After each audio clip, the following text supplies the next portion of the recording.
Mungkin saya tidak mengenal kamu, tapi Tuhan memberkati. Shalom semuanya, Tuhan memberkati kita. Silahkan duduk.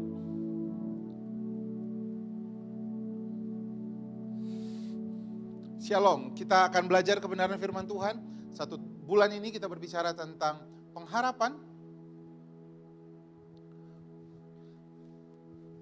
Banyak sekali anak-anak Tuhan ketika menantikan pengharapan dalam hidupnya, justru bukan makin dekat dengan apa yang dia harapkan.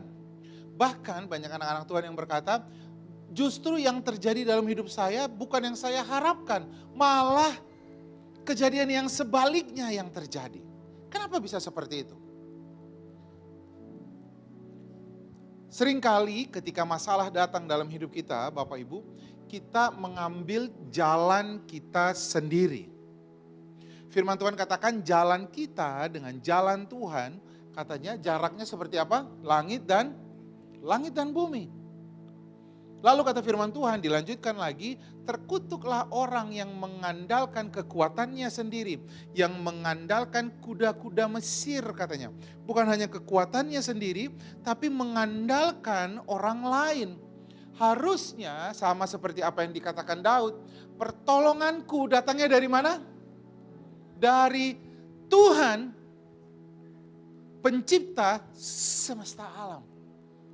Nah, ketika kita sedang menantikan janji firman Tuhan ini, perlu bagi Bapak Ibu untuk merendahkan hatimu supaya mendengar apa kata siapa?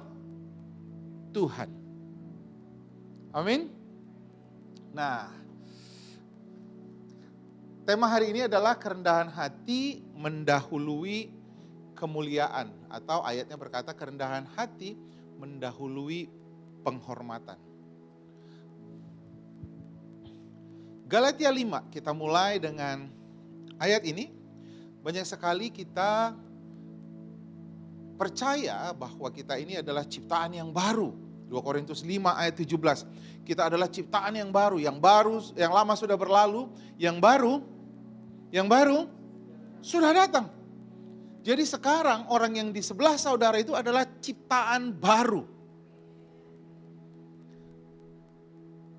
Ini manusia lamanya yang saudara lihat ayat ini.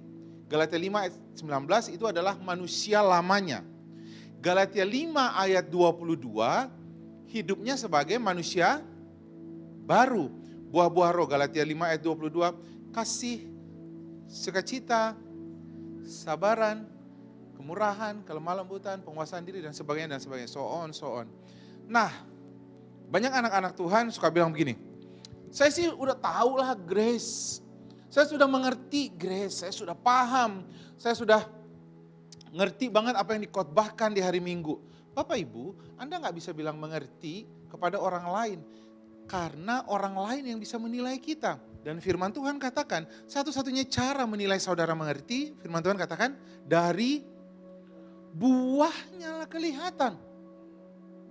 Saudara gak bisa bilang mengerti, tetapi gak berbuah. Buahnya apa? Galatia 5 ayat 22. Kasih, sukacita, kesabaran, itu adalah buah kalau saudara tinggal di dalam kasih karunia. Tapi banyak anak-anak Tuhan, dia sudah ciptaan baru. Hidup di dalam kasih karunia. Tapi kenapa hidupnya, Galatia 5 ayat 19, malah opposite-nya. Ngapain? Perbuatan daging telah nyata, yaitu apa? Cabul, cemar, hawa nafsu, nggak ada batasnya. Semuanya dilakukan. Mereka berpikir karena hidup di dalam kasih karunia, kita jadi bebas berbuat dosa. Karena kita diterima Tuhan, Ibrani 10, bahwa kita dikuduskan satu kali untuk selama-lamanya. Ibrani 10 ayat 14, semua yang dikuduskan itu telah disempurnakan. Kata itu berulang-ulang, telah, sudah kudus, sudah sempurna. Kenapa? Karena Ibrani 10 ayat 17, Tuhan tidak lagi mengingat-ingat dosa dan pelanggaranmu. Terus enak dong kita hidup di dalam kasih karunia Tuhan. Kita bebas berbuat dosa. Ayo dong. Ayat itu justru berkata kalau kamu hidup di dalam kasih karunia Tuhan, kamu buahnya apa? kasih, sukacita, kesabaran. Tapi kenapa banyak anak Tuhan justru sebaliknya? Penyembahan berhala, sihir, perseteruan, berselisih, iri hati, amarah, kepentingan diri sendiri, pencederaan, roh pemecah. Kenapa ya? Karena kita hidup di bawah kasih karunia, tapi masih manusia lama. Dan manusia lama saudara ini aktif kalau saudara dengerin lagi hukum Taurat. Itu satu. Yang kedua, kalau saudara nggak tinggal di dalam kasih karunia Tuhan. Perhatikan baik-baik. Yang pertama dikatakan, dosa di dalam kita aktif. Kenapa banyak anak Tuhan hidup dalam kasih karunia tapi bermain-main dengan dosa? Kenapa mereka anak Tuhan tapi masih selingkuh? Kenapa anak Tuhan masih suka berbohong, masih suka A, B, C? Kenapa hidup dalam hal-hal yang seperti ini? Yang pertama, karena kamu hidup di dalam tuntutan hukum Taurat. Apa itu tuntutan hukum Taurat? Saudara diajarkan bahwa saudara diterima, dikasihi Tuhan karena performance saudara, karena kebaikanmu, karena ketaatanmu, karena kamu diterima, karena apa yang kamu lakukan kepada Tuhan. Tuhan merespon tergantung perbuatan saudara. Firman Tuhan ini bilang begini, Roma 7 ayat 4 dan 8. Sama-sama kita baca dengan suara keras, 1, 2, 3 itu. Sebab itu, saudara-saudara, kamu juga telah mati bagi hukum Taurat oleh tubuh Kristus, supaya kamu menjadi milik orang lain, yaitu milik Dia yang telah dibangkitkan dari antara orang mati, agar kita, lalu perhatikan, sebab waktu kita masih hidup dalam daging, hawa nafsu dosa dirangsang oleh siapa? Hukum Taurat. Jadi dosa itu dirangsang oleh hukum Taurat. Bagaimana caranya? Dia bekerja dalam anggota-anggota tubuh kita agar kita berbuah bagi maut. Dikatakan begini, tetapi sekarang kita telah dibebaskan dari hukum Taurat, sebab kita telah mati bagi Dia yang mengurung kita, sehingga kita sekarang melayani dalam keadaan baru. Come on, sekarang kita melayani dalam keadaan yang baru, dan bukan dalam keadaan lama menurut hukum Taurat. Dilanjutkan, jika demikian apakah yang hendak kita katakan? Apakah hukum Taurat itu dosa? Bukan. Hukum Taurat itu diberikan Tuhan kepada manusia untuk menjadi guidance. Tapi hukum Taurat itu diberikan sama Tuhan, hukum Taurat itu sempurna. Apa itu sempurna? Hukum Taurat itu bukan hanya 10 larangan, tapi ada 613 hukum Taurat, mitzvah dalam bahasa Ibrani. Tidak boleh berzina, tidak boleh mencuri, tidak boleh berbohong, tidak boleh menyembah hal lain. Itu ada 10, tapi masing-masing 10 hukum Taurat ini punya turunannya lagi Bapak Ibu. Contoh, kamu harus menghormati hari Sabat. Hari Sabat harus dihormati. Bagaimana caranya? Tidak boleh bekerja. Hukum Taurat itu membuat peraturannya. Apa yang disebut dengan bekerja? Kalau kamu punya ternak dan ternakmu tersangkut katanya. Kamu gak boleh selamatkan ternakmu sampai selesai hari Sabat. Jadi semuanya dibuat peraturannya. Jumlahnya menjadi 613 mitzvah. Nah, hukum Taurat ini, Yakobus 2 ayat 10, nanti bisa baca di rumah. Yakobus 2 ayat 10, Yakobus 2 ayat 11. Kalau kamu salah satu, kamu bersalah terhadap semuanya. Saya review, saya rewind lagi. Remind lagi. Ada satu anak muda datang kepada Tuhan Yesus. Dia berkata begini, apa yang harus aku lakukan? Nah, dia mau pakai hukum Taurat. Karena hukum Taurat itu selalu berdasarkan apa? Perbuatan. Apa yang harus aku lakukan untuk masuk ke dalam kerajaan surga? Apa yang harus aku lakukan? Padahal kita diterima bukan karena perbuatan kita diterima karena iman. Efesus 2. Firman Tuhan katakan kita diselamatkan oleh kasih karunia Tuhan. Itu adalah pemberian Allah, bukan hasil usahamu katanya. Anak muda ini bilang, oke, saya tidak pernah mencuri. Kata Tuhan, ya udah, kalau mau pakai hukum Taurat, apa? Saya tidak pernah mencuri, tidak pernah melakukan semuanya itu sejak saya masih kecil. Kata Tuhan, ada satu. Ngapain? Jual semua hartamu. Dia sedih, dia gagal ikut Tuhan Yesus. Pertanyaan yang sama, pernah gak Tuhan tanyakan kepada semua murid-murid yang lain? Tidak pernah. Karena mereka tidak datang berdasarkan perbuatannya. Yang kedua, apa artinya hukum Taurat itu sempurna? Yang pertama tadi saya katakan, hukum Taurat itu salah satu, kamu bersalah terhadap seluruhnya. Anak muda ini gak bisa ikut Tuhan karena semua dia tidak lakukan. Dia tidak pernah mencuri, dia tidak pernah berzina, dia tidak pernah membunuh, dia tidak pernah lakukan semuanya. Kecuali satu, apa itu? Menjual hartanya karena dia kaya. Pertanyaannya, dari 10 hukum Taurat, ada gak disuruh menjual harta? Ada? Tidak. Karena itu adanya di Mitzvah 613. Oke. Yang kedua, apa itu? Sempurna. Sempurna itu kata firman Tuhan, ini dalam Shema Israel. Ulangan 4 dikatakan begini. Kasihilah Tuhan Allahmu dengan, ayo dong, dengan segenap hatimu, dengan segenap jiwamu, dengan pikiranmu, dan dengan segenap kekuatanmu. Jadi kamu harus sempurna mengasihi Tuhan. Segenap 100%. Apanya? Pikirannya, perbuatannya, perasaannya. Kalau perbuatan, semuanya pasti tidak pernah membunuh. Sepakat dengan saya? Ada yang pernah membunuh? Paling membunuh ayam, ikan. Tapi kata Tuhan Yesus apa? Kamu harus sempurna dalam pikiranmu. Hukum Taurat bilang apa? Barang siapa yang membenci saudaranya, dia sudah, kita naikkan sekarang. Bapak Ibu pernah membunuh? Hah? Come on. Firman Tuhan bilang barang siapa yang membenci saudaranya, dia sudah membunuh. Pertanyaannya, berarti sekarang sudah pernah membunuh belum? Hah? Sudah. Orang sebel banget sama orang di sebelahnya. Barang siapa yang membenci kamu sudah membunuh. Tuhan Yesus bilang begini, kamu tidak berzina, tapi barang siapa yang mengingini wanita lain, dia sudah berzina. Barang siapa yang mengingini handphone orang lain.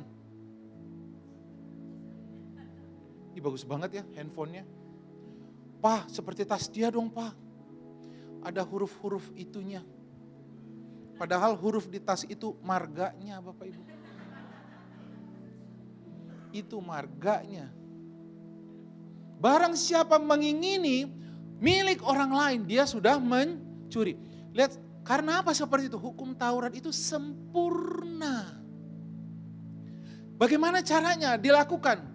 Dengan perasaan, pikiran, dan perbuatan. Kasihilah Tuhan Allahmu dengan segenap. Segenap itu berapa persen Bapak Ibu? Ayo dong, berapa persen? 100. Saya selalu katakan ini dari panggung ini, dari mimbar ini. 100% itu, makanya kata firman Tuhan dalam kitab Wahyu. Semua yang suam-suam akan dimuntahkan. Suam-suam itu berapa persen? Suam-suam berapa persen?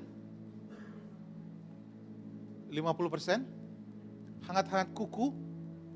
Suam-suam itu semua yang tidak 100% itu suam-suam. Karena Tuhan hanya bisa dikasihi dengan segenap 100%. Kenapa? Karena Tuhan itu kudus. Tuhan itu super kudus. Kudus, kudus, kudus. 3 kali dikatakan. Jadi dia itu extremely kudus. Manusia extremely berdosa. Kita bisa ketemu gak sama Tuhan? Nggak bisa, makanya Tuhan nggak datang menilai saudara berdasarkan hukum Taurat lagi. Karena kalau pakai hukum Taurat, nggak ada yang bisa saudara.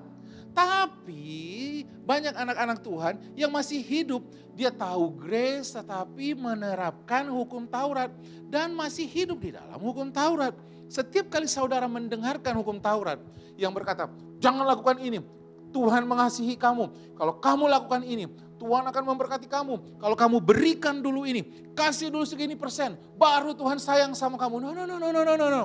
Setiap kali kamu mendengar seperti itu, firman Tuhan katakan begini, justru, baca dengan suara keras, oleh hukum Taurat, aku mengenal, karena aku juga tidak tahu apa itu keinginan. Kalau hukum Taurat tidak berkata, jangan mengingini. Dosa justru, tetapi dalam perintah itu dosa mendapatkan kesempatan untuk bangkit di dalam diriku dalam rupa-rupa keinginan. Sebab tanpa hukum Taurat, dosa mati. Coba deh, setiap kali saudara mendengarkan, jangan lakukan ini. Firman Tuhan katakan jangan, dosa justru aktif bekerja. Saudara kalau punya anak kecil, saudara bilang sama anak saudara, nak hari ini ingat 5 perintah mama. Jadi Tuhan sudah ada 10 perintah hukum Taurat. Mamanya tambahkan 5. Papanya biasanya tambahkan 5. 5 perintah papa. 5 perintah mama. Jangan ini nak, jangan ini, jangan ini. Setiap kali kita bilang jangan, apa yang dilakukan anak kita? Dia langsung lakukan.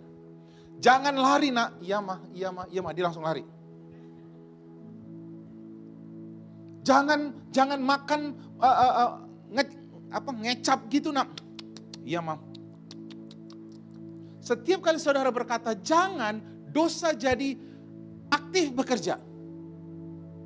Di mana ada hukum Taurat, dosa jadi bekerja. Iblis kemana-mana, tahu nggak saudara apa yang dia bawa? Dia mendakwa saudara siang dan malam. Dalam kitab Wahyu, dia mendakwa saudara, Wahyu 12, siang dan malam dengan apa? Hukum Taurat. Dia akan datang dan berkata, kamu tidak cukup baik. Alah, kamu munafik. Lihat apa yang kamu lakukan di rumah. Apa yang kamu lakukan di bisnismu. Lihat pernikahanmu. Kamu baru habis maki-maki. Bagaimana Tuhan mengasihi kamu. Bagaimana Tuhan memberkati kamu. Kamu punya bukunya double, buku keuangannya. Bagaimana Tuhan memberkati kamu. Minta kartu kredit aja pakai upgrade gaji. Datang ke keuangan, naikkan dong gaji gua. Supaya limitnya gua naik. Di sini gak ada, di ibadah 1 tadi. Saudara tahu tadi apa yang saya sebut di ibadah 1 kan?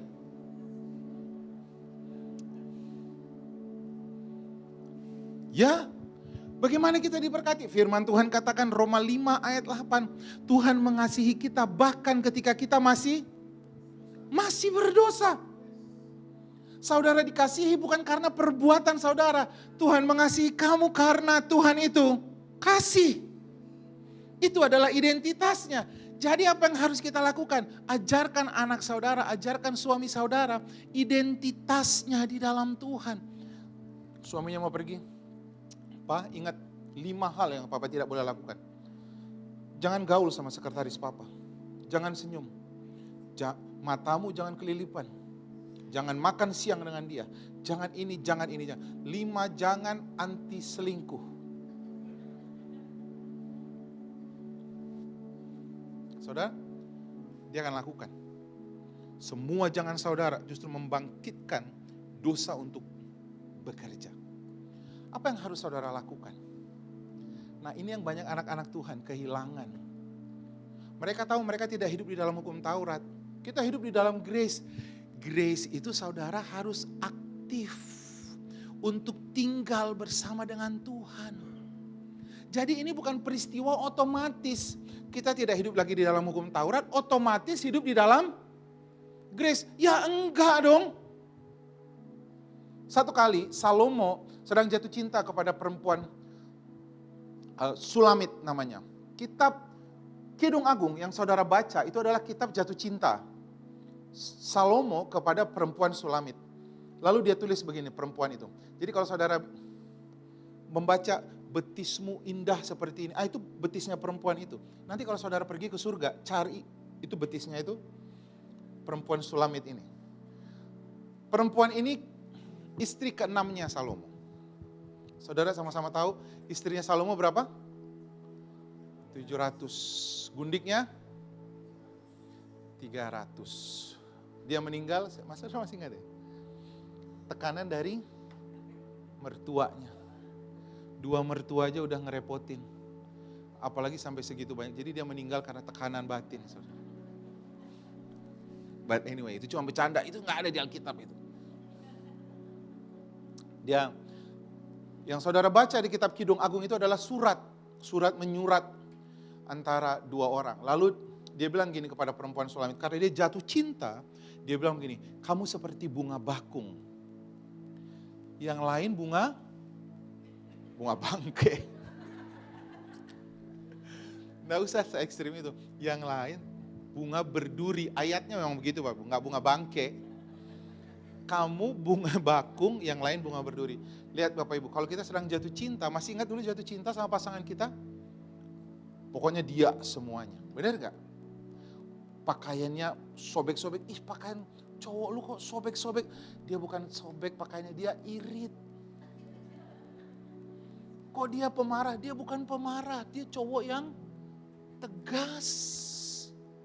Sekarang aja nangis. Ternyata tidak seperti itu Tuhan. Dia nggak baca dalam pernikahan Kristen. Semua yang sudah beli nggak boleh dikembalikan. Sekarang yang dia repotin akhirnya siapa? Pendetanya, gembalanya. Makanya kalau lagi dikhotbahin jangan tidur. Lalu apa yang harus kita lakukan? Bawa pasanganmu dekat ke Tuhan. Supaya pasangannya nggak selingkuh. Istrinya pakai baju yang mutakhir. Alis mata ini ditarik, itu ditarik. Supaya suaminya tidak selingkuh dengan sekretarisnya. Ayo dong. Mau sampai berapa lama kamu tarik pipimu? Mau seketat apa Bapak Ibu? Kan ada satu saat semuanya memang akan luntur. Berdasarkan gravitasi bumi Bapak Ibu. Iya kan? Yang harus kita bawa suami kita, istri kita dekat kepada Tuhan. Kalau dia dekat kepada Tuhan, dia jatuh cinta sama Tuhan. Dia benci sama dosa.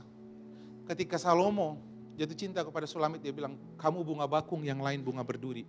Tapi ada satu fase dia kehilangan cintanya sama Sulamit.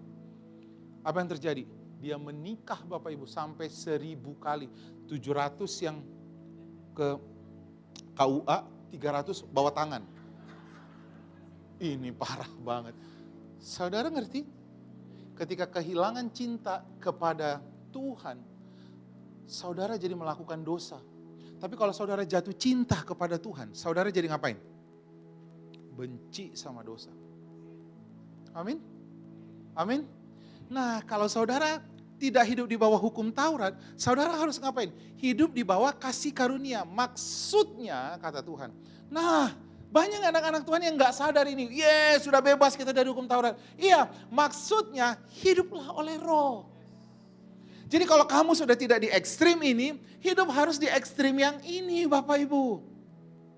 Hiduplah oleh roh, maka kamu tidak akan menuruti keinginan daging. Jadi kalau kamu berusaha mati-matian, saya akan menang dari dosa ini. Saya tidak akan lagi saya sudah capek digelarin ratu gosip misalnya. Saya sudah lelah disebut, saya sudah capek menipu, saya sudah capek dengan dosa masturbasi, saya sudah capek dengan semuanya ini.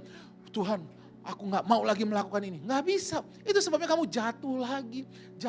Yang harus kamu lakukan, jangan diperangi dosanya, tapi dekat kepada Tuhan. Kalau kamu dekat kepada Tuhan, kamu jadi benci dosanya. Kamu akan bilang begini, saya tidak lagi seperti itu lagi ya. Saya jadi benci ini ya. Saya sudah tidak mau melakukan ini lagi. Saudara jadi merasa, saya sudah tidak suka lagi kepada manusia lama saya. Tapi kalau kamu fight terus, saya tidak akan melakukan 5 langkah supaya tidak jatuh dalam dosa. Nggak bisa saudara. Cuma 1 langkah, hiduplah oleh roh. Sebab keinginan daging berlawanan dengan keinginan roh. Keinginan roh berlawanan dengan keinginan daging karena keduanya bertentangan sehingga kamu setiap kali tidak melakukan apa yang kamu kehendaki. Di highlight dengan suara keras, 1, 2, 3 ya. Akan tetapi, maka kamu tidak hidup di bawah hukum Taurat. Apa itu hidup di bawah Di bawah dipimpin oleh roh. Perhatikan saudara. Sebelum kita masuk ke situ, ayat ini yang di highlight kuning dibilang, memberi dirimu dipimpin. Ini sebenarnya fokusnya. Dalam bahasa Ibrani disebutnya adalah ago. Kata ago itu, ketika dua orang berjalan, dia mau dipimpin ke tujuan. Jadi hidup di dalam grace itu adalah setiap hari mau dipimpin berjalan sampai ke tujuan. Jadi nggak boleh lepas-lepas nih. Yang kedua, memimpin, Roh Kudus artinya menemani ke suatu tempat. Dia bersama-sama dengan kamu. Makanya disebut Roh Kudus itu penolong, membantu. Dalam bahasa Gerikanya, sun anti lambadomai. Sun itu artinya bersama-sama, lambano itu menolong. Jadi Roh Kudus itu hanya bisa bekerja kalau bersama-sama. Kamu mau dipimpin, kamu mau dituntun. Nah, apa itu? Bagaimana caranya dipimpin oleh Roh Kudus? Jelas ayatnya berkata, Yohanes 6 ayat 63. Baca dengan suara keras.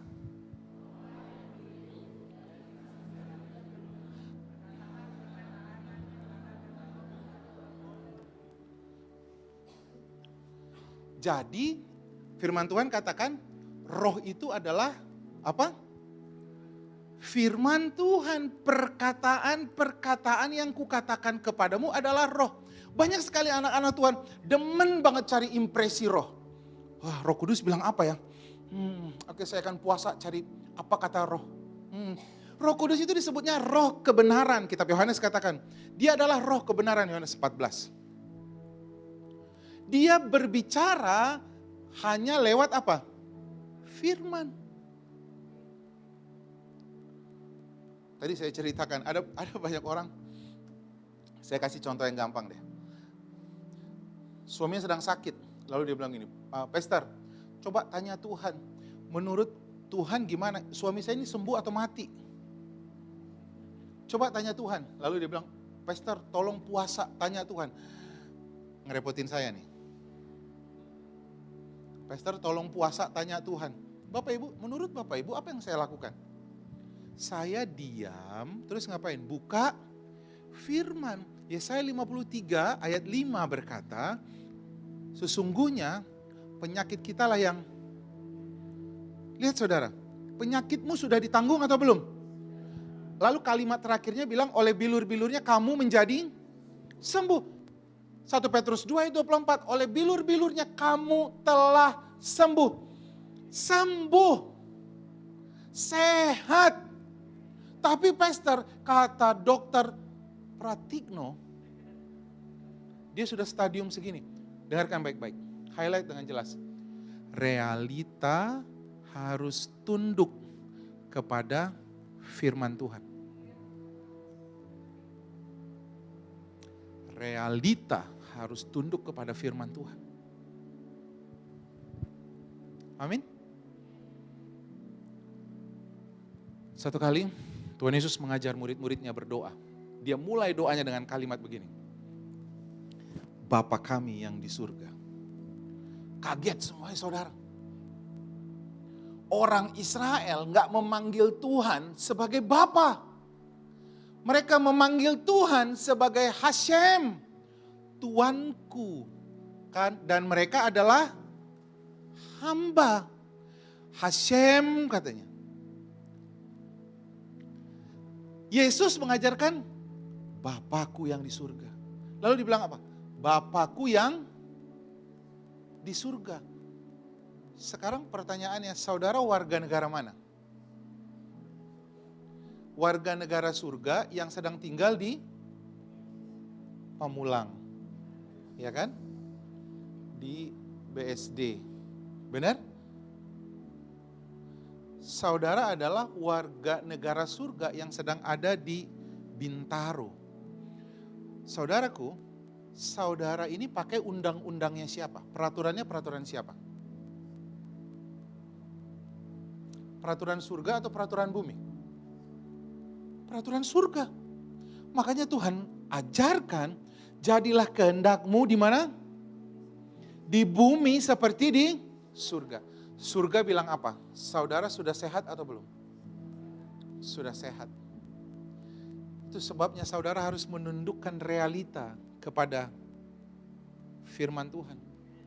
Realitanya, Lazarus sudah mati 4 hari. Faktanya, Tuhan sudah ngomong beberapa hari yang lalu. Dia bilang sama Maria, sama kakaknya Lazarus, adikmu itu tidak mati, dia sedang tidur. Nanti aku datang, tenang saja. Tuhan Yesus sengaja membiarkan 2 hari. Sudah meninggal, dia datang di hari keempatnya. Sudah mati saudara.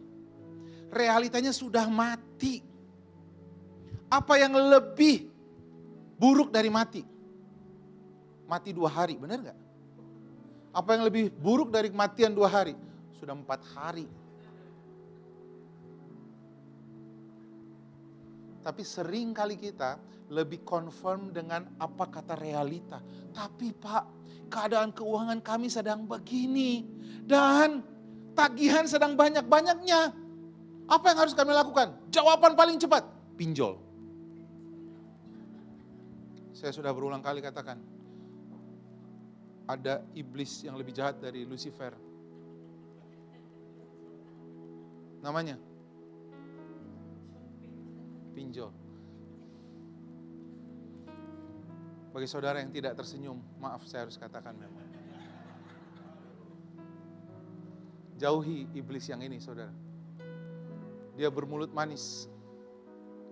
Tapi kalau iblis menarik sampai 7 kali dia tarik saudara. Pinjol lebih besar dari 700% dia tarik saudara. Makanya saya bilang dia jahat banget. Tapi Tuhan apa solusinya? Kalau saudara mau, yang harus saudara lakukan pertama kali, lihat. Daud sedang dikejar-kejar sama Absalom, mau dibunuh sama Absalom. Dia gak ada pasukan. Dia dikejar-kejar. Apa yang dilakukan Daud? Mazmur 91. Dia merendahkan hatinya, duduk dalam lindungan yang maha tinggi, bermalam dalam naungan yang maha kuasa. Apa yang dia lakukan? Cari Tuhan dulu. Kita suka panik sih. Cari teman gereja kan baik-baik, mau kasih pinjaman.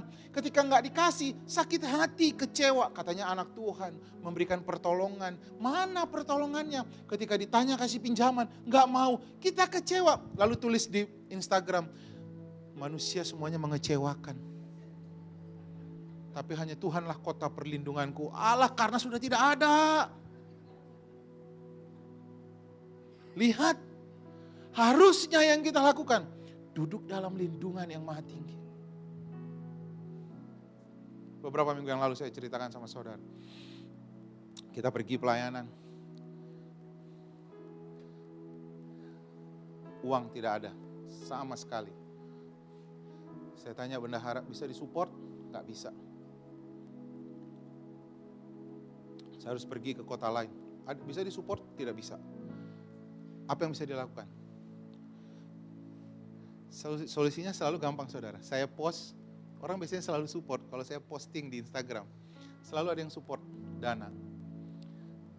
Saya bilang sama istri saya, oke, go ahead, kita harus pergi. Guess what? Tengah jalan kita berdoa, Tuhan kami percaya Allahku lah yang akan mencukupkan. Amin. Segala kebutuhan. Lalu ada orang bertanya, Pastor saya mau support. Saya senang. Tapi seperti biasa harus ditanya, mau kasih ke siapa? Ke pendetanya atau ke gerejanya? Benar ya? Lalu dia bilang, saya mau kasih dua-duanya. Alhamdulillah.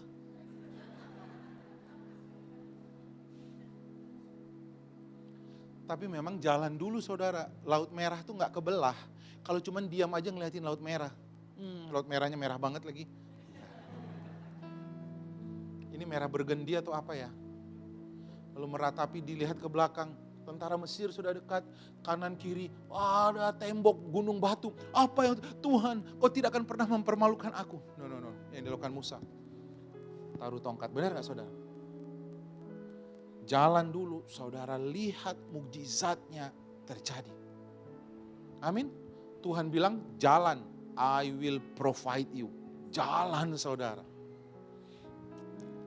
Fokus kepada perkataan firman Tuhan. Jadi hidup under grace itu hidup di dalam lengket melekat kepada firman Tuhan. Yang mana? Efesus 3 ayat 17. Tinggallah di dalam kasih Tuhan. Renungkanlah betapa baiknya Tuhan. Renungkanlah firman Tuhan yang berkata, Roma 8, bahwa Allah ada di pihakku, siapa yang menjadi lawanmu? Tidak ada yang dapat memisahkan engkau dari kasih Kristus, kata Tuhan. Tidak ada bahaya maut, tidak bahaya pedang, tidak kelaparan, tidak ada apapun. Sehingga ketika ada pressure dalam hidup saudara, saudara bilang apa? Allah ada di pihak siapa? Come on. Di pihak saya. Amin. Jadi gak buru-buru datang ke pinjol. Amin. Sekarang wujudnya pinjol kan sekarang ternyata banyak. Oh ternyata di Shopee juga ada gitu. Saudara tahu ya itu ya. Ternyata wujudnya bermultiplikasi dalam banyak hal. But anyway, pertolongan saudara adanya di mana? Come on. Firman Tuhan. Kalau saudara mau diam sebentar untuk ngerenungin firman Tuhan. Diam sebentar, rendahkan hatimu. Baca firman itu butuh rendah hati saudara. Firman Tuhan itu buat saya, ya dan amin buat saya. Kalau dengerin firman Tuhan, kayaknya buat dia cocok nih. Ini buat suami saya. Ini buat dia sama sekali tidak ada. Dia datang ke gereja sebagai gelas yang penuh. Harusnya saudara datang sebagai gelas yang kosong.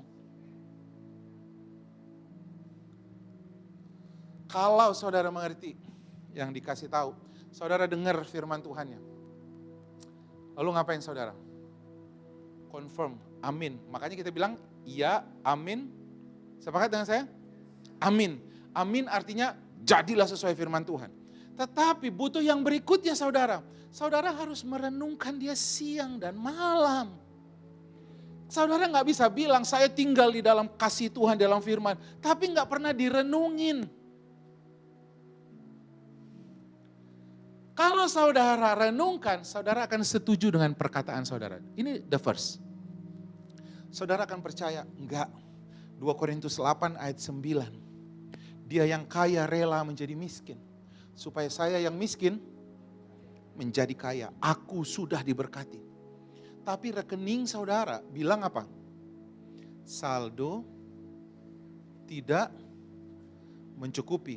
Tagihan sedang menumpuk. Saudara apa yang dilakukan? Saudara enggak panik. Saudara renungin firman Tuhan. Lalu apa yang dilakukan? Mulut saudara mulai confirm. Firman Tuhan katakan, tidak ada yang jadi tanpa firman duluan. Saya ulang, tidak ada yang jadi tanpa firman dulu. Perhatikan baik-baik. Ketika Tuhan menciptakan bumi ini, dunia ini, apa yang dilakukan Tuhan? Kejadian 1 ayat 1. Pada mulanya Allah menciptakan langit dan bumi. Gelap gulita menutupi samudera raya. Kosong semuanya gak ada. Tapi bumi itu berantakan katanya. Roh Allah melayang-layang di atas permukaan bumi. Lalu ngapain dikatakan Tuhan? Lalu, apa yang dilakukan? Berfirman. Jadi harus ada firman yang diucapkan saudara. Kalau saudara sakit, saudara mulai mengucapkan, oleh bilur-bilur Yesus, aku sudah sembuh. Tapi saudara enggak buat pertanyaan lagi, tapi kenapa ya Tuhan sakitnya masih di sini? Kenapa sakitnya masih terasa Tuhan? Kenapa benjolannya masih terasa? Kenapa seperti ini? Saudara harus confirm, realita harus tunduk kepada firman Tuhan. Sudah sembuh, sudah pulih, sudah sehat. Kalau saudara sudah percaya saudara sembuh, maka saudara akan mengucapkan apa? Come on. Orang yang sudah menerima, kalau dia menerima sesuatu, kalau nanti saudara belanja di atas, saudara terima makanan, saudara mengucapkan apa? Terima kasih. Makanya orang Kristen, Filipi 4 katakan, kita naikkan doa dan permohonan selalu dengan, kenapa kita mengucap syukur? Karena sudah menerima walaupun belum melihat. Amin. Makanya orang Kristen tidak pintar mengeluh. Tidak jago komplain bahasa Inggrisnya. Coba bahasa Jawanya apa lagi? Tidak bisa, nggak bisa saudara. Karena matanya selalu melihat kepada apa kata firman Tuhan. Bosnya di kantor bilang, Posisimu ditahan karena prestasimu tidak baik dan sebagainya dan sebagainya dan sebagainya. Saudara mengucapkan apa? Beda. Firman Tuhan katakan Ulangan 28, aku naik dan bukan turun. Menjadi kepala dan bukan menjadi ekor. Yang memberi dan bukan yang meminta-minta. Minggu lalu saya mengajarkan saudara cerita tentang Ruth dan Naomi. Dari keluarga yang hancur, tidak punya apa-apa. Sampai dia menjadi orang yang sangat diberkati. Menjadi istri tuan tanah di tempat itu. Salah satu menjadi orang yang terkaya di tanah Israel. Hanya karena apa? Dia menjadikan Tuhannya Naomi, Ruth menjadikan Tuhannya Naomi menjadi Tuhan saya. Apa kata Tuhanmu? Aku percaya.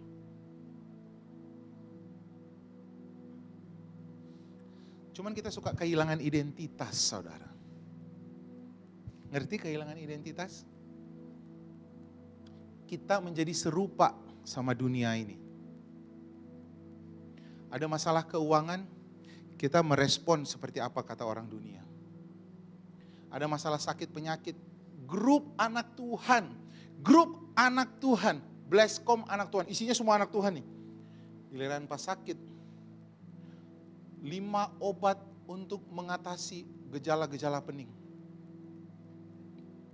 Yang pertama adalah apa sih? Saya nggak tahu, maaf. Bagi saya makan yang pertama. Kedua, makan.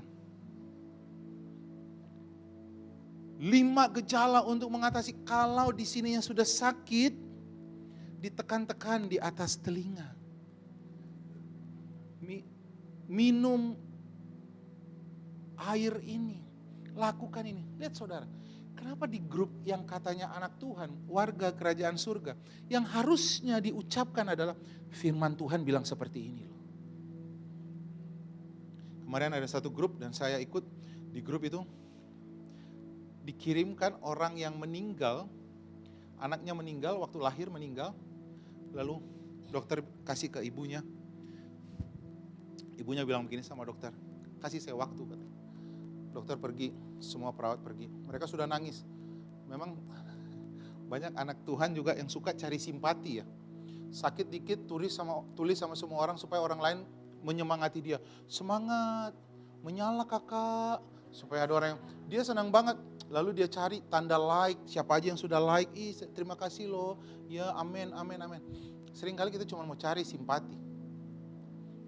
Dia usir orang-orang yang bersimpati ya, nangis. Lalu dia mulai menaikkan pujian, saudara. Dia naikkan pujian. Dia nyanyi, saya nggak tahu berapa lama dia nyanyi. Anaknya bernafas. Hidup lagi anaknya. Lihat, dia menolak realita. Dia percaya kepada apa kata firman Tuhan. Sudah nggak ada yang bisa dilakukan, Bang. Perusahaan saya sudah hancur. Anak saya sudah begini, nggak ada lagi yang bisa dilakukan. Ada, karena firman Tuhan itu hidup. Semua yang mati kena firman Tuhan jadi hidup. Bapak Ibu, kalau kamu percaya dengan perkataanmu, maka perkataanmu akan mengubah perilakumu.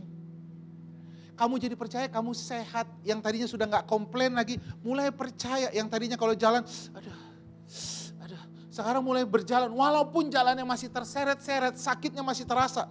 Dia percaya, amin, oleh bilur-bilur Yesus sakit. Aku percaya sudah sembuh. Sikapnya berbeda, saudara. Kalau sikapnya berbeda, lihat, karakternya berubah, masa depannya berubah. Tapi semua dimulai dengan mau merendahkan hati, dengerin firman Tuhan, dan merenungkan firman Tuhan itu siang dan malam. Amin. Nah, saya lanjutkan. Tapi banyak anak-anak Tuhan yang gak mau dengerin firman Tuhan. Yang gak mau merendahkan hatinya. Karena firman Tuhan itu, Tuhan tuh kan gak berbicara langsung dari surga. Walaupun saya pengen seperti itu. Walaupun sampai sekarang saya gak pernah dengerin Tuhan tuh tiba-tiba, anakku yang kukasihi, Otto Daniel. Saya gak pernah dengar seperti itu. Anakku, bukalah pelayanan, pergilah ke daerah ini, lakukan seperti ini. Gak pernah, saudara. Tapi firman Tuhan itu seringkali disampaikan sama orang-orang yang di dekat saya, pemimpin saya. orang-orang yang ada di sekeliling saya. Tapi kenapa kita nggak mau dengerin? Karena posisi dan jabatan kita. Naaman adalah petinggi. Dia adalah pemimpin. Ketika dia sakit kusta, disuruh membasuh dirinya ke sungai Yordan 7 kali. Elisa bilang, basuh dirimu ke sungai Yordan. Dia marah. Mbok ya, dikatakan dia begini, pergilah Naaman dengan gusar dan marah sambil berkata, setidaknya ia datang keluar dan berdiri memanggil nama Tuhan Allahnya, lalu menggerak-gerakkan tangannya di atas penyakit itu, dan dengan demikian penyakit kustaku akan hilang. Setidaknya dia ngomong seperti itu. Masa dia suruh aku masuk ke sungai Yordan, padahal di Abana dan Parpar, sungai di Damsik, itu sungainya jauh lebih bening katanya.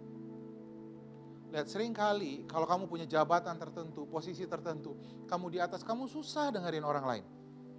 Susah dengerin firman Tuhan.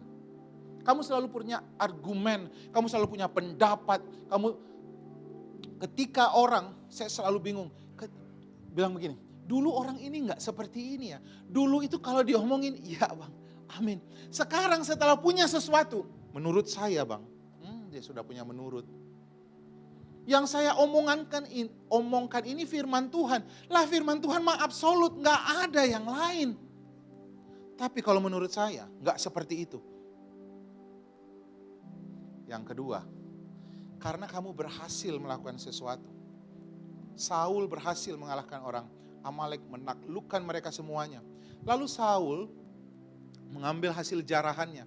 Lalu dia berkata begini, semuanya itu dibawa daripada orang Amalek, sebab rakyat menyelamatkan kambing domba, lembu yang terbaik untuk mempersembahkan kepada Tuhan. Tetapi selebihnya telah kami tumpas. Sebelumnya sudah diperintahkan, bunuh semuanya orang Amalek. Jangan bawa hasilnya. Dengerin ya, semuanya harus kamu tumpas. Saul berhasil mengalahkan orang Amalek. Tapi dia gak lakukan semuanya. Ketaatan yang setengah namanya pemberontakan Bapak Ibu. Apa yang dia lakukan? Kata Saul, aku telah berdosa. Tetapi kata Saul kepada abdi Allah, dia bilang begini, tetapi tunjukkanlah hormatmu kepadaku sekarang di depan para tua-tua dan bangsa-bangsa orang Israel. Kan aku habis mengalahkan orang Amalek. Jangan dong ngomong seperti itu. Tunjukkan hormatmu. Lihat siapa aku, katanya kepada Samuel. Wow. Baru bikin salah nih. Keberhasilan seringkali membuat saudara menjadi tinggi hati. Nggak mau lagi dengerin apa kata firman Tuhan. Makanya saudara, banyak anak-anak Tuhan bawa dia naik. Setelah di atas, dia pakai cara dia.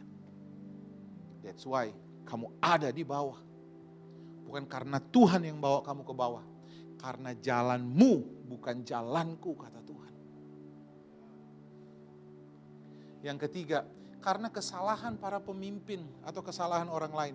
Satu kali Musa menikah dengan perempuan Kus. Musa ini sudah punya istri namanya Zipora. Musa yang ngomong istri itu harus berapa? 1, gak boleh 2. Tapi Musa menikah lagi dengan perempuan Kus. Kebetulan perempuan Kus ini bulu matanya lentik dan pintar masak lontong sayur. Kira-kira begitu. Karena saya sedang melihat ke sebelah sana. Mereka lewat dan Musa menikah dengan perempuan Kus. Salah nggak saudara? Salah. Lalu datang kakaknya, Miriam dan Harun. Mereka bilang apa? Sungguhkah Tuhan berfirman hanya lewat Musa saja? Bukankah dengan perantaraan kita juga Tuhan berfirman? Lihat saudara, kita ini sering banget sensitif sama kesalahan orang. Tapi sangat permisif sama kesalahan kita. Orang salah, kita catat dalam kitab kehidupan keluarga kita. Tapi kita salah. kita suruh orang lain, ya kita kan hidup di dalam kasih karunia. Jangan ingat-ingat dong dosa saya. Kita punya para anak-anak Tuhan, para pemimpin yang mungkin gak ideal, saudara. Pada waktu itu, Harun dan Miriam kena kusta putih. Kusta putih itu adalah gambaran berhenti semua pertumbuhan. Ekonominya berhenti, pernikahannya berhenti, semuanya stop. Nggak makin buruk, beda dengan kusta pink. Memang warnanya agak pink, saudara, beneran. Ini bukan memperhalus kustanya. Kusta putih ini pertumbuhannya mati, stop saja. Tapi kalau kusta yang lain menghancurkan tubuh.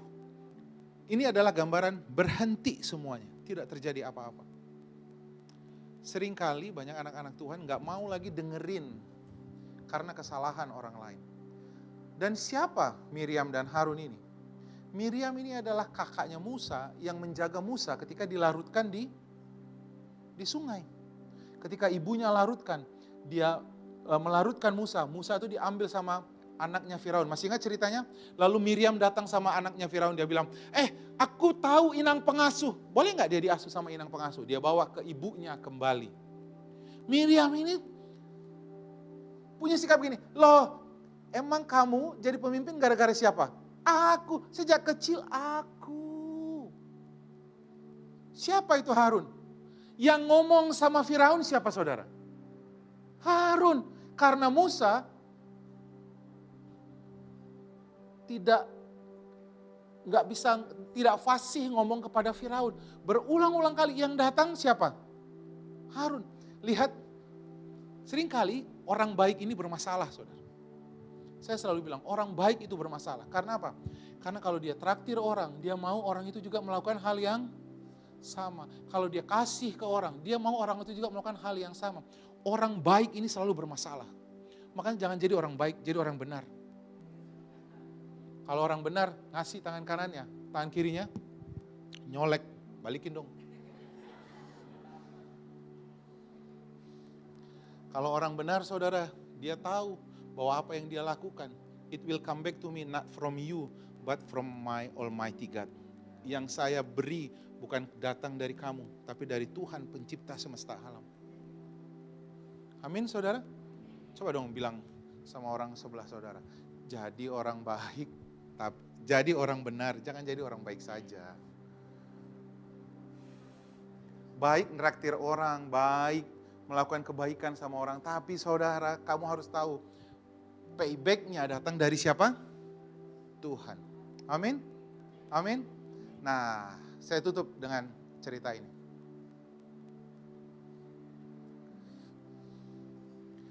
Daud menjadi spesial di mata Tuhan. Tuhan memanggil Daud sebagai orang yang berkenan kepada Tuhan. Tuhan gak pernah memanggil manusia yang lain selain Daud sebagai orang yang berkenan. Yesus dan Daud. Daud padahal melakukan kejahatan yang sangat buruk. Tapi pada waktu dia ditegur sama Nabi Nathan, Daud berbalik, meninggalkan dosanya, minta ampun. Beda sama Saul yang tadi sama-sama kita bahas. Kenapa Daud berbeda? Kenapa Daud menjadi spesial daripada yang lain? Bahkan lebih spesial daripada Salomo sendiri. Saudara, ini yang dilakukan Daud. Mazmur 119 dikatakan, mari sama-sama, semuanya pasti tahu ayat ini. Dengan apakah orang muda mempertahankan kelakuannya bersih? Dengan berarti menjaganya sesuai. Jadi fokusnya dia ke firman atau ke kelakuannya? Come on, fokusnya ke perbuatannya atau ke firmannya? Ke firman. Menjaganya sesuai dengan firman. Dia bilang begini, bagaimana caranya? Dengan segenap hatiku aku mencari engkau. Amin. Segenap hati. Blesscom itu adalah chargingnya saudara. Di-recharge lagi, di-recharge. Oh firman Tuhannya bilang begini, saudara harus ada alarm kalau mulai gak suka dengerin firman Tuhan. Saya sudah tahu firman Tuhan itu, saya sudah tahu. Sudah tahu belum tentu saudara mengerti. Kenapa saudara mendengarnya berulang-ulang? Supaya saudara berbuah dalam firman itu. Lalu kata Daud begini, janganlah biarkan aku menyimpang dari perintah-perintahmu.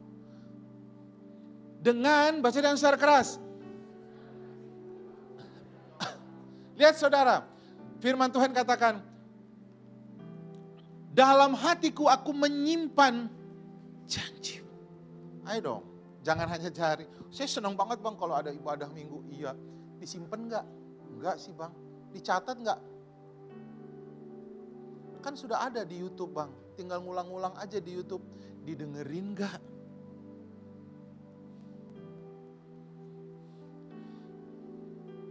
Menyimpannya supaya aku jangan berdosa terhadap engkau. Jadi supaya jangan berdosa, yang kamu lakukan ngapain? Simpan firman Tuhan. Lalu dikatakan, terpujilah engkau Tuhan, ajarlah ketetapan-ketetapanmu kepadaku.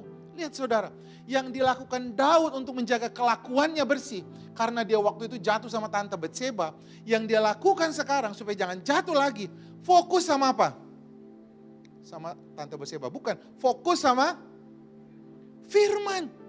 Kalau dia fokus sama firman Tuhan, dia benci sama dosanya. Lalu dikatakan, sama-sama baca dengan suara keras, dan bibirku menceritakan segala hukum yang kuucapkan. Ayo dong mulai ucapkan firman Tuhan dalam hidup saudara. Perkatakan berkat bagi tubuhmu, perkatakan berkat bagi pekerjaanmu, bagi anak-anakmu. Atas petunjuk peringatan-peringatanmu, aku bergembira seperti atas, come on, segala, apa harta yang paling bernilai saudara? Jangan jawab keluarga. Saudara kebanyakan nonton. Kata atas segala harta itu berarti paling bernilai. Apa harta yang paling bernilai saudara? Petunjuk peringatan-peringatanmu, aku bergembira. Firman Tuhan adalah yang paling bergembira. Adalah paling berharga dalam hidup saudara. Amin. Amin saudara. Aku hendak merenungkan titah-titahmu dan mengamat-amati jalan-jalanmu. Come on. Wah itu keren banget. Bukan hanya merenungkan, tapi mengamat-amati. Saudara tahu mengamat-amati? Suatu kali istri saya datang, lalu dia dekat sama saya, lalu dia bilang gini. Dia datang mengamati wajah saya. Lalu dia bilang, ini kan ada spot, ini kan ada ini kan ada ini kan ada ini. Makanya pakai sunscreen, sunblock, sunshine, sama sun pride. Dia datang mengamat-amati wajah saya. Lalu dia bilang kata-kata yang terakhirnya menyadarkan saya. Dia bilang saya gak mau dibilang orang berjalan bersama dengan bapak saya. Kamu menua lebih cepat katanya. Saya langsung ambil serum matahari. Bunga Kamboja. Enggak saudara. Saya langsung mulai sekarang pakai ini. Kamu ke pelayanan tidak pernah melakukan ini, lakukan. Setiap kali pergi ke pedalaman, saudara, setiap kali pergi ke tempat, enggak pernah membersihkan muka, terkadang pakai sabun mandi. Apa yang terjangkau, pasti sudah bersih. Jikalau badan saja bersih, masa wajah tidak bisa bersih? Benar gak saudara? Enggak ya ternyata ya. Lalu, apa yang dilakukan sama istri saya? Dia amat-amati saya. Lalu dia bilang, oke ini yang harus kamu lakukan. Seberapa dalam kita mengamati firman Tuhan. Itu sebabnya kita gak cinta-cinta banget. Itu sebabnya kita gak berakar kuat. Itu sebabnya kita gampang goyah ketika ada tekanan dalam hidup kita. Kalau kamu gak menjadikannya harta paling berharga saudara. Maka firman Tuhan itu gak penting-penting amat. Ayo dong rendahkan hatimu. supaya kamu bisa dengerin firman Tuhan, supaya kamu bisa merenungkan firman Tuhan. Supaya kalau kamu renungkan firman Tuhan, kamu bisa melihat kemuliaan Tuhan terjadi dalam hidup saudara. Tapi kalau kamu gak pernah renungkan, gak pernah mengamat-amati, gak pernah menjadikan firman Tuhan itu menjadi yang paling berharga di hidupmu. Lalu kenapa kamu berpikir bahwa firman Tuhan itu ajaib, hebat, dan luar biasa? Karena kamu merenungkannya siang dan malam. Maka itu akan mengubah perilakumu, mengubah caramu berbicara. Yang tadinya kamu skeptis tentang masa depanmu, kamu mulai berpikir, iya, firman Tuhan kan bilang begini. Kamu mulai mengucapkan apa yang diucapkan firman Tuhan, bukan yang dikatakan kepada pikiranmu. Iya ya, anak-anakku akan seperti ini. Firman Tuhan bilang seperti ini, anakku akan berhasil dan seperti ini. Bukan seperti apa kata dokter.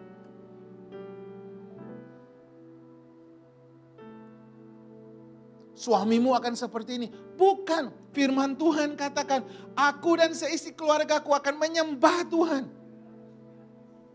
Itu sebabnya kamu gak akan ngomong lagi sama suamimu, kamu apa yang bisa diharapkan dari kamu. Kamu laki-laki bejat, kamu begini, tidak yang kamu lakukan tidak berhasil. Enggak, kamu mulai mengucapkan, Pak, apa yang kamu lakukan berhasil dan beruntung. Mari kita sama-sama berdoa, Pak. Firman Tuhan berkata, sembari berdoa kamu ucapkan firman Tuhan. Amin saudara. Dan saudara akan melihat penggenapan janji Tuhan. Takut akan Tuhan adalah didikan yang mendatangkan hikmat. Supaya saudara dididik, supaya punya hikmat, apa yang harus saudara lakukan? Rendahkan hatimu. Dengerin firman Tuhannya, renungkan, amat-amati, jadikan itu menjadi benda yang paling berharga di hidup saudara. Maka kerendahan hati akan mendahului apa? Kehormatan, kemuliaan. Kamu akan melihat perubahan terjadi dalam hidupmu. Kamu akan melihat perubahan terjadi dalam keuanganmu. Amin? Come on. Amin? Kamu akan melihat perubahan terjadi bagi pernikahanmu. Amin. Saudara, kerendahan hati, come on, mendahului kehormatan. Tuhan Yesus memberkati kita semuanya. Mari kita bangkit berdiri, kita berikan kemuliaan kepada Tuhan. Mari kita datang kepada Tuhan, tutup mata saudara.